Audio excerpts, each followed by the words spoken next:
Hi everybody, it's Jen here from the Offshore Beach Rangers project.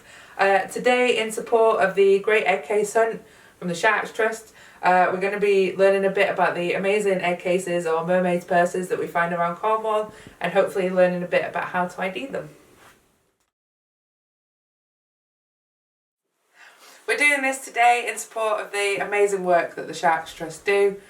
You can get involved and become a citizen scientist by spending some fun hours down on the beach looking for these egg cases or mermaid purses, as people call them. It's a really fantastic way of raising awareness of the diverse and just fantastic species of skates, rays and sharks that we actually have around England and the Cornish coastline. So today we're going to learn about how we can go about IDing the egg cases that we find on the shoreline. Obviously there's lots of useful information on the Sharks Trust website. They also have these fantastic guides and an app that you can download on your phone. So firstly, where do you find them? Okay, so the best place to actually find them is in the strand line. So the strand line is where the high tide leaves seaweed and marine debris. Also leaves a lot of marine litter as well. So it's quite a nice activity to do side by side with a beach clean. They can be quite difficult to spot as well because they are normally entangled in the seaweed, but also very similar colour. But once you get your eye in, and there's quite a few beaches that you can find quite a lot of them on. Okay, so how to ID them. Once an egg case has been out of the water for some time, they can become quite shriveled and dehydrated. So what we suggest is actually having some water, and you can leave them to soak. Some of the larger egg cases you might need to soak for a while. Others, doesn't take that long for them to rehydrate and take their truer form. Great things about these guides as well, if you have one, is that they are actually to scale. So if you have any of the egg cases, you can actually hold them against the guide.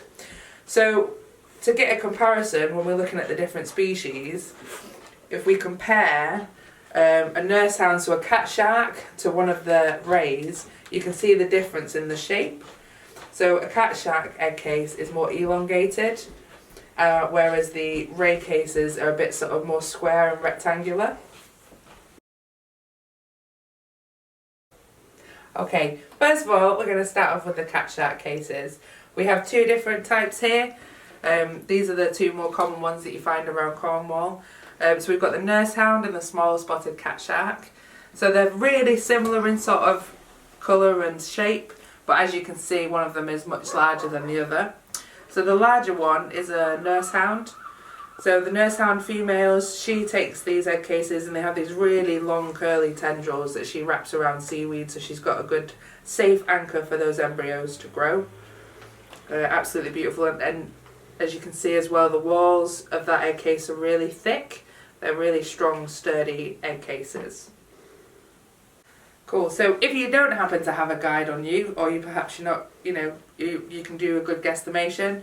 The nurse hound cases are around 9 to 12 centimetres long when rehydrated. The small spotted cat shark cases are about 5 to 7 centimetres long.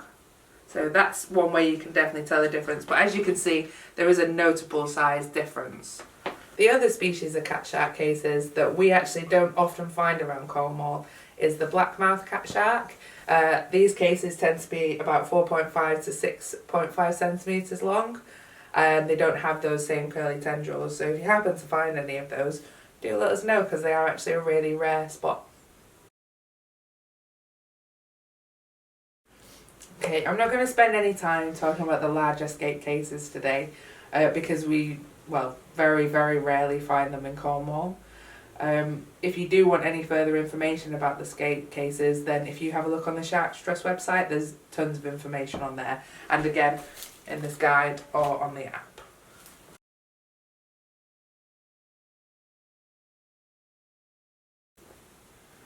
Well, ray cases, on the other hand, we find lots, and I mean lots.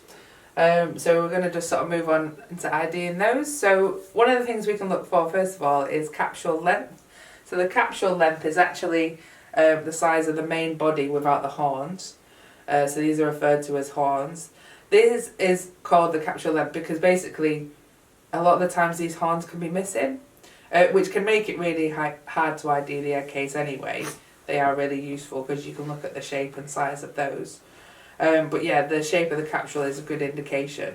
Okay, so two species that can get a little bit confused is the spotted ray and the cuckoo ray, and that is because of their capsule length is really similar in size. So if you find one without horns, it can be hard to tell the difference between them. But the spotted ray, as you can see from here, actually its horns are a really similar length, both the upper and lower horns, whereas the cuckoo ray, their upper horns tend to be a lot longer. The other species that this spotted ray gets confused for quite a lot is the undulant ray, which seems strange because if you look at the picture there is a size difference, and the undulant ray is a larger species, and whereas the spotted ray capsule is about 5 to 6 centimetres, the undulant ray is about 7 to 8, so it is slightly bigger. Okay, so similar in size to the undulant ray case, we have the thornback ray and the small-eyed ray cases. So small-eyed ray is about 7 to 8 centimetres, whereas the thornback ray is between 6 and 7 centimetres. So the thornback ray cases, they're actually quite square. They also have these lateral keels, which is the kind of frilly bit that you find around the sides. Their horns, both upper and lower, are really similar in size, whereas the small-eyed ray, their upper horns are a lot bigger than their lower horns, which are actually just very short. Okay, last but not least, we're going to move on to the blonde ray. Now the blonde ray is the largest of the egg cases that we find around Cornwall, or commonly find around Cornwall. So these are big enough to fill an adult hand. That's how big they are the biggest species. And they can appear on a close inspection, even though it's smooth, they can appear like with sort of faint stripes on the actual case. So my best advice for IDing any of these egg cases is to download the app. There's a step-by-step guide to IDing. And what's great is you can report your findings directly to the Sharks Trust. If you don't have a smartphone, you can't get the app, you can do the reporting on their website and ID them using their guide. If you're unsure about any of your identification, that's fine. You can still send them into the Sharks Trust because all data is good data. They just want to know what species roughly that we're finding around Cornwall in a hope to protect them. So be sure to take a picture of whatever it is you do find. Realise that sometimes you might just find tiny little pieces left over or things with no harm and just the capsule. But yeah, still send them in because it's still vitally important research that you're collecting. So moving on from there, if you have any egg cases lying around the house, I know some people like to collect them and they just end up sitting on a shelf, why don't you have a go at IDing them? Have a look on the website, have a look on the app and see if you can work out what species it is that's left that egg. And to all you artists out there, why don't you have a look online and draw some pictures of some local sharks, rays and skates that we find, and send those pictures in. Send those pictures to the Yorkshire Beach Rangers Facebook, our messenger there. Get someone to take a picture of your picture, or you take a picture of your picture and send it in to us, and we'll share them at a later date and we'll see what we can get.